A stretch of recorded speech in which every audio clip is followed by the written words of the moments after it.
시작하겠습니다. 드디어 오늘 수험생들, 학부모님들, 선생님들께서 그동안 온 힘을 다해서 준비해온 수능이 치러집니다. 국민의힘이 응원드립니다. 개인적으로 제가 살면서 시험 운이 좋았는데요. 제 운을 오늘 시험 보는 모든 수험생들께 다 드리고 싶습니다. 오늘 최고위가 평소보다 30분 늦게 열렸잖아요.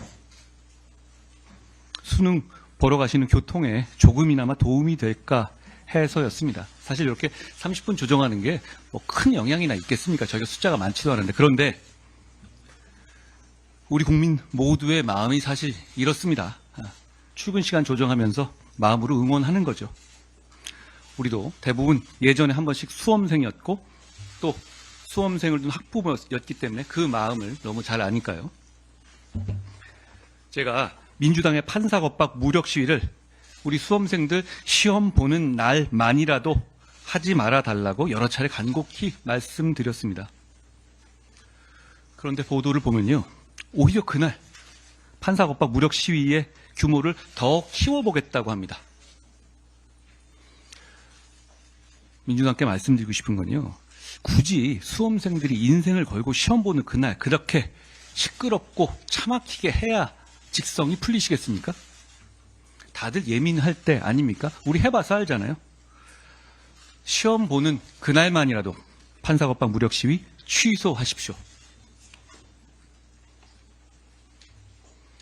내일 이 대표에 대한 선거법 재판 선고가 예정돼 있죠?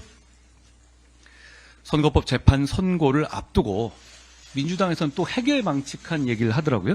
당선 무효형이 만약에 나오면 434억을 민주당이 토해내야 하고 434억을 토해내면 다수당인 민주당이 공중분해될 거다라는 일종의 자해 마케팅으로 판사겁박하고 국민들을 호도하고 있습니다. 그런데 그 434억 반환해도 민주당에 500억 가까이 자산이 남는다는 분석이 있었습니다. 당선 무효형 나도 공중분해 안 되는 거죠. 그런 자해 마케팅 안 통한다는 말씀 드리고 싶습니다. 여야의정협의체에는 국무총리가 직접 참여하고 있습니다. 그 의미는 뭐냐면 정부에서 여야의정협의체의 대통령 지시로 국무총리가 직접 참여하는 이유는, 그리고 그 의미는 협의체에서 정하면 그것이 곧 정책으로 실천되는 거라는 걸 말하는 겁니다.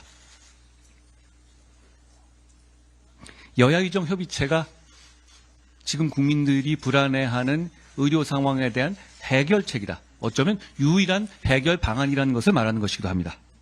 혹시 더불어민주당은 여야의정협의체에서 성과가 나서 의료 상황이 개선되는 것이 더불어민주당에게 정치적으로 불리해서 자기들이 먼저 제안해놓고도 이제와 말 바꾸고 여야의정협의체에 참여하지 않는 겁니까? 여야의정협의체에서 민주당에 참여해서 성과가 난다면 그 공은 민주당의 것이기도 하고 우리 모두가 대단히 고마워할 겁니다. 부탁드립니다. 겨울이 오고 있습니다. 아프신 어르신들도 겨울이 되면 많아지실 겁니다. 의료 수요는 폭증하겠죠. 여야의정협의체를 통해서 이 문제를 해결하는 것보다 정치적으로 중요한 현안이 없다고 생각합니다. 국민의 생명과 건강보다 중요한 것은 없기 때문입니다. 가상자산에 대한 과세 유예 방침을 우리 정부가 밝힌 바 있습니다. 현재 상황과 청년들의 자산 형성의 부담을 덜 주고, 그리고 여러 가지 어려운 상황들, 그리고 준비가 부족했던 점을 감안하겠다는 것이죠. 너무 당연하고 좋은 생각 같습니다. 민심의 호응도 얻었고요. 그런데 더불어민주당이 지금 정부 여당에서 2년 유예를 하자고 하는 입장에 대해서 수용 불가라는 뜻을 밝혔습니다. 그냥 정부 여당이 하는 것은 무조건 관성적으로 반대하는 것 아닌가 생각이 듭니다. 금투세 폐지에도 동의하는 것을 선회하지 않았습니까? 금투세는 폐지하자면서 가상재산 2년 이후에는 뜬금없이 갑자기 반대로 들고 나온다고요? 저는 이런 경제 문제는 경제만 생각하고 국민만 생각하고 투자자만 생각하고 청년만 생각하자는 말씀을 드립니다. 어제 우리 법사위원들이 최선을 다해서 노력한 결과 법안 1소위에서 간첩죄 대상을 적국에서 외국으로 바꾸는 간첩법 개정이 통과됐습니다. 헌정사상 간첩죄가 이렇게 변화하게 되는 것이 헌정사상 처음이라고 하더라고요. 그만큼 우리는 어쩌면 과거의 냉전 시대의 생각에 갇혀 있었을지도 모릅니다. 오히려 이렇게 적국을 외국으로 바꾸는 것이 우리가 훨씬 더 글로벌 질서에 맞는 나라로 바뀌는 더 선진적인 길로 가는 것이라고 생각합니다. 그런데 이 법 제대로 쓰려면 한 가지가 더 필요합니다. 국정원의 대공수사 기능을 정상화해야 합니다. 왜냐하면 이런 간첩수사, 스파이 수사는, 산업 스파이 수사는 일반 형사사건 수사와 본질적으로 다르기 때문입니다.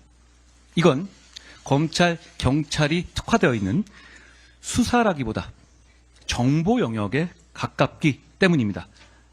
검찰, 경찰이 그간 해온 업무와는 전혀 다른 거죠. 이제 국민의힘은 간첩법 개정을 이뤄냈으니 국정원의 대공수사 기능을 정상화하는 것, 이제 이걸 해내고 그래서 이 과제를 성공적으로 마무리하겠다라는 말씀을 드립니다. 저희 다 같이 이 문제에 집중하겠습니다. AI 혁명 시대입니다. 그러니까 AI 혁명 시대가 되니 그 관건은 전력이잖아요. 엄청난 전력이 소요되기 때문이죠. 단순하게 많은 전력이 필요한 것이 아니라 꾸준하게 안정적인 전력이 필요합니다. 그러니까 재생에너지를 주축으로 해서는 원천적으로 불가능한 겁니다. 그렇기 때문에 미국에서는 원전 사고로 폐쇄시켰던 3마일스 아일랜드 원전을 마이크로소프트의 데이터 센터 가동을 위해서 재개한다고 합니다. 여러분, 이게 세계에서 AI 혁명을 대하는 선진국의 태도입니다. 제가 드리고 싶은 말씀은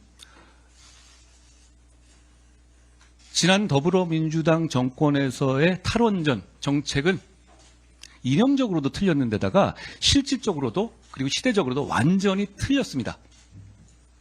우리 국민의힘이 옳았고 우리 정부가 옳았습니다.